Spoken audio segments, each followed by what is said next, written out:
Hello மக்களே! எப்படி இருக்கீங்க? நல்லா இருக்கீங்களா? நான் உங்க குமரேசு. என்ன பத்தி பார்க்க போறேன்னா, என்னை போல சின்ன சின்ன யூடியூபர்களுக்காண்டி ஒரு சின்ன விஷயத்த உங்களுக்கு சொல்லப் போறேன். ஓகேவா? ஃபுல்லா இந்த வீடியோ பாருங்க. அப்பதான் உங்களுக்கு தெரியும். ஓகேவா? நெறைய பேரு யூடியூப் சேனல்ல வந்து அந்த செட்டிங் ஆன் பண்ணுங்க, இந்த செட்டிங் ஆன் பண்ணுங்கன்னு நெறைய பேர் சொல்லுவாங்க. யூடியூப் சேனல்ல வந்து நெறைய யூடியூப் சேனல பார்த்து செட்டிங் ஆன் பண்ணியிருப்பீங்க. ஓகேவா? அந்த செட்டிங் ஆன் பண்ணிட்டு அதிக வியூஸ் வரும்னு எதிர்பார்த்துட்டு இருப்பீங்க. அதிக வியூவர்ஸ் வராது. ஓகேவா? நானும் இதே போல தான் அதிக செட்டிங் ஆன் பண்ணி வச்சுட்டு வியூவர்ஸ் வரும் எதிர்பார்த்துட்டு இருந்தேன். வியூவர்ஸு வராது. செட்டிங்க மட்டும் ஆன் பண்ணா மட்டும் போதாது. ஓகேவா?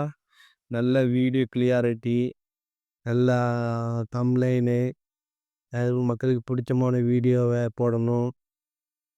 அப்படிப்பட்ட வீடியோ போட்டா தான் ஆட்டோமேட்டிக்கா சப்ஸ்கிரைபர் வரும். ஓகேவா? செட்டிங் மட்டும் ஆன் பண்ணா மட்டும் போதாது. என் சேனல்ல நடந்த விஷயத்த தான் உங்களுக்கு நான் சொல்லுறேன். ஓகேவா?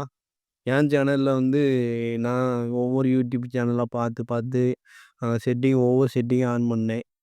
அந்த செட்டிங் ஆன் பண்ணேன், இந்த செட்டிங் எல்லா செட்டிங்கும் ஆன் பண்ணேன். ஆன் பண்ணிட்டு வியூவர்ஸ் வருமான்னு எதிர்பார்த்துட்டு இருக்கேன். வியூவர்ஸ் வரல. ஏன் வியூவர்ஸ் வரலன்னு இது பண்ண வச்சுல தான் நான் நேத்து என் வீடியோ இம்ப்ரூவ் பண்ணேன். இப்போ கொஞ்சம் கொஞ்சமா இம்ப்ரூவ் பண்ணிட்டு இருக்கேன். ஓகேவா? அததான் உங்களுக்கு ஷேர் பண்றேன். ஓகே. நெக்ஸ்ட் வீடியோ சந்திப்போம். பாய். See you. பாய்.